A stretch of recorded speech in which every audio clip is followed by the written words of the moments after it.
Insomniac Games and Sony Entertainment Studios literally Oreo'd me in a cream sandwich of glory with Rift Apart. It's not every day you find a game that'll grab you by the gamer meat and make sure that you're satisfied from the beginning of the game to the last drop. I mean, to the end credits. Over the last 3 decades, I've played a lot of games on a lot of platforms, and I have to say, in all honesty, Rift Apart is probably one of the best titles I've ever played. Let's get it.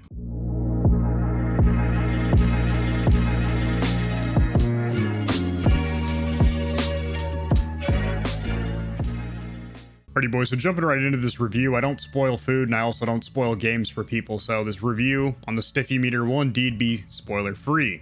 I will mention the plot, the story a little bit because it's actually pretty cute and pretty charming, but I'm not going to give any in-depth details that'll give away any of the game's nitty-gritty squeeze-a-titty secrets, because there really isn't any. There's no major plot twists, or it's not a very story-driven game. This isn't Uncharted, this isn't Last of Us 1 or anything like that. This isn't Ghost of Tsushima. It is an incredibly fun-to-play experience.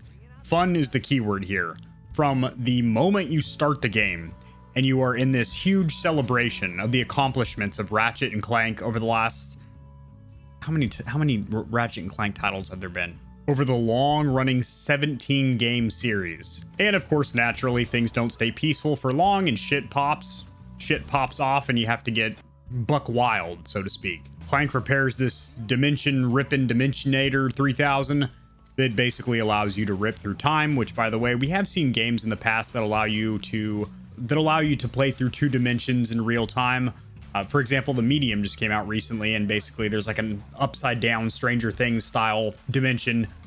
This handles it way differently because you have full control of it at all times, and because of the lightning-fast SSD on the PlayStation 5, and also, well, just the sheer graphical power of 10 plus teraflops, popping in and out of these dimensions is absolutely seamless. Now, I will say, everything ties together really well. Everything from the way the DualSense is vibrating in your hand with the haptic feedback, and the way that you actually use the adaptive triggers, actually not gimmickly, but legitimately, practically use the adaptive triggers, kind of like in Returnal. Half pull for one function on your weapons, full pull for a secondary function, like pulling both barrels on a shotgun.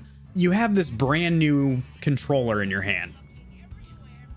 And then on the screen, you have some of the most beautiful visuals, if not the most beautiful visuals I've ever seen. Now, a lot of people are lauding this as the most beautiful game ever made, and it is really hard to give it that title because it is a Pixar animated style game. It's not an ultra realistic first-person shooter. It's not a simulation game like Microsoft Flight Simulator or something like that that's supposed to just be a real world graphics. It's, you know, cartoony graphics. It's like a Pixar film. So it's hard to really call it the most beautiful game, but I will say it by far, lighting and reflection wise, has some of the best ray tracing and some of the best lighting effects that I've ever seen. Now, I will immediately tell you guys, you Stallions and Stallionettes, the mode that you need to play it in is Performance RT, which is the mode that gives you the best of both worlds. I said the same thing on my review of Miles Morales and the Spider-Man Remastered for PS5. Basically, anytime this option is available, there's usually 3 options. You have Fidelity, which is about 30 frames per second, but full ray tracing, all the beautiful glory to really scorch your corneas and pop your tear ducts. And then you have Performance mode, which is generally a capped 60 frames per second, pretty consistent on the PS5, but it removes ray tracing and a lot of the beautiful textures and reflections and stuff like that. Maybe a little bit shorter draw distance, whatever. And then you have Performance RT, which is still 60 frames per second, but with ray tracing, but they taper back on some of the reflections and shadows. And it still looks good. You're still getting that effect of ray tracing, but you are also getting 60 frames per second, which in a game like Ratchet and Clank, where there's a ton of fast moving action on screen, there's bukkake of plasma and flashbangs of pubes just exploding everywhere. You're going to want to be able to really enjoy that in a fluid 60 frames per second. And also, if you don't have a brand new TV with 120 hertz, no need to worry, because again, this game caps out at 60 hertz. You do want to make sure, though, I would strongly recommend that your TV does have some kind of HDR. Even if it's only baseline missionary position HDR10, not some spicy hot doggy style reverse cowgirl Dolby Vision or something like that. My TV does support Dolby Vision and 120 hertz. But a lot of people don't have those features. And if you have any kind of HDR, though, that will help the graphical fidelity to really pop. Dark darks, bright brights, vibrant colors. This game looks fucking amazing. Enough on the graphics, because I could talk way too long about the graphics. So onto the soundtrack. It is an original score composed by Mark Mothersbaugh. I'm probably butchering his name. I apologize. But it's the dude who worked on Thor Ragnarok and The Crew's New Age. And it definitely does throw some Thor Ragnarok vibes and kind of that futuristic electronic style. And it does sound really good, and it's never overpowering. It always fades in at just the right moment to really add to the action. Speaking of action, the gameplay, which is the key core component of this game. I mean, yeah, you can have a gorgeous game, but if the gameplay's ass, you're not going to wipe it.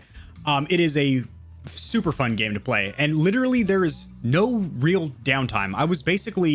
My gamer rod was more or less erect from the very first cutscene all the way to the end cutscene about 11 hours later. Now, I did do a bunch of side missions and stuff. If you just go through the core story mode, you're looking at about, I don't know, 8 to 10 hours.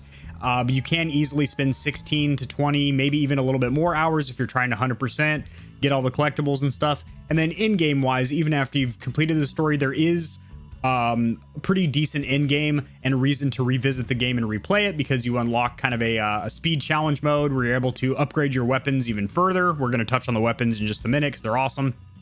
But you're able to upgrade your weapons even further than you were during the initial playthrough, and it also times you, and you can upload to leaderboards and stuff like that.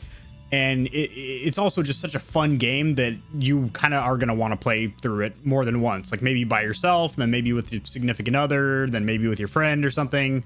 Just a really fun game. So the story is a little bit childish and naive at sometimes because, well, it's somewhat of a kid's game, and sometimes it does get a little bit cringy when they're just like, "Oh, welcome to Lollipop Island."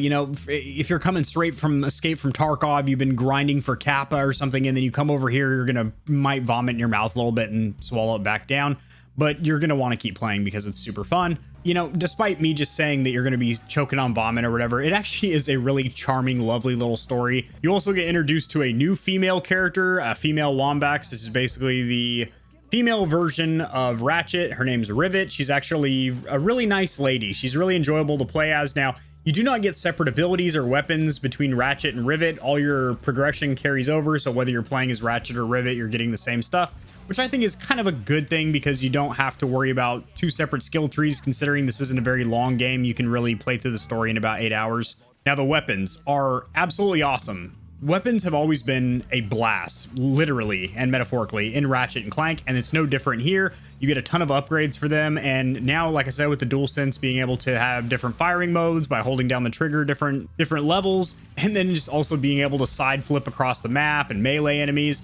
combat is just super fun. I will say, though, a little caveat to that is there's not a whole heck of a lot of enemy types. There's maybe 5 or 6 types of enemies, and they all kind of go down the same way. You can take them down with any weapon. So it would have been kind of nice if they would have mixed that up a little bit to where there was certain enemy types. Like there are enemies with riot shields, and that's kind of cool, but that's literally it. Other than that, you can kill any enemy with any weapon. It'd be kind of nice if they mixed it up to where you had to use a certain weapon or a certain technique, or you couldn't long range kill a certain enemy. You had to melee them, and vice versa. That would kind of mix up the combat a little bit because it did get...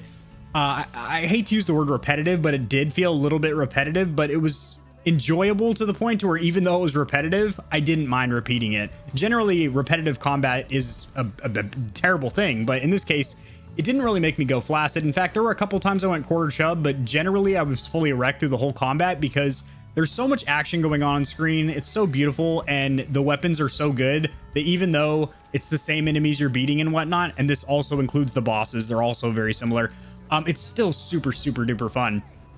Also, the mobility in this game, maneuvering around is super easy because you have this kind of phase warp that you can do. You can wall run, you can swing with this little laser grapple. There's just so much movement that you feel so nimble and so agile. Like, you can get around the map so quickly. It just kind of reminded me of, like, I don't know, Apex Legends for some reason. I know it's a completely different category of game, but just feeling really nimble. Like, I never really felt limited with my movements, which was super sick. The game world is also incredibly beautiful. You do go to several different planets, and it's not really an open world. It is more of a linear storyline. You don't have like a huge open sandbox or anything like that. You do have some large environments and vistas off in the distance and whatnot. However, it always feels like the scope or scale is not absolutely massive. But then you start opening rifts and tears, and that kind of opens up the world a little bit more. And I think it's a pretty well balanced because it's not like an overwhelming open world with a ton of random side quests and stuff. Everything feels pretty well structured, and you feel like you're on a path, like a map, a plotted out map to progress through the storyline, and it never really gets stale. You never really feel like you're locked up. There were a couple times where you're riding around on the these speed slugs, basically. Just think of them like sport bikes, but they're slugs, and you're ripping around on them. And it's kind of fun and all, but those moments actually, even though it's fast, you're zipping around everything, actually kind of take you out of the immersion more than just when you're on foot, because you're not fighting any enemies generally. You're just dodging them and whatnot. And it felt like you're just trying to get from point A to point B.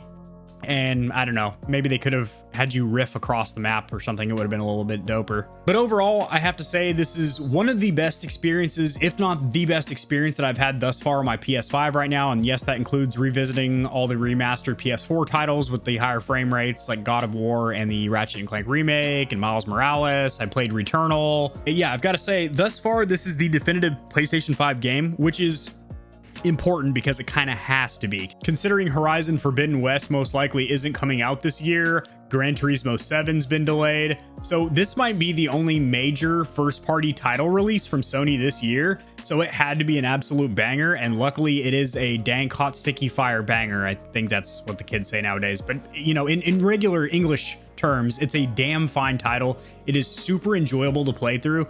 And the combination of everything coming together, good soundtrack, solid visuals that look absolutely stunning, beautiful ray tracing, the DualSense doing its job, cute, charming, lovable story. Even if you have an icy heart, oh, it's an ice pick, baby. It'll chisel down on you. And there's a couple pretty deep moments actually where they start touching on some pretty deep topics, like, you know, like depression and mental health and stuff. And it's pretty insane. Like, granted, they still keep a rather upbeat, cheery tone because, well, it's kind of a kid's game, but it'll tug on your nuts and tug on your tear ducts. Overall, if you own a PlayStation 5, there is absolutely no reason on this green earth that we rotate around on its axis that you should not spend the $70 to buy it. Absolutely amazing. It is simply a masterpiece. Again, because of the small critiques that I had, which were that the enemy types, including the bosses, are incredibly repetitive. And there were certain times, like for example, when you're zipping around on the slugs, trying to get from a point on the map to another point, that kind of slowed down the pacing just a skosh.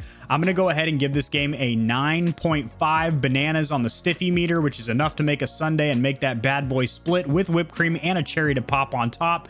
But it is not going to get 10 out of 10 bananas, which is a score that I generally reserve for some absolute masterpieces. Now, I have kind of strickened up my criteria a little bit.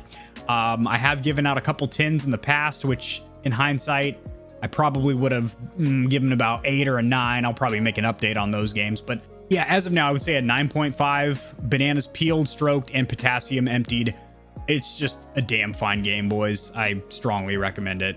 That is going to do it, boys. If you enjoyed this video, liking it helps it to get seen by more people, so this information can reach and stimulate them as well, which in turn helps me grow this little channel, which I do strongly and greatly appreciate. Subscribe for more content like this. I cover a ton of news in the gaming community and industry, as well as honest product reviews and tutorials, and I'll see you guys in the next video, which will be tomorrow, because I upload daily, because I take this seriously and I have no life. Peace.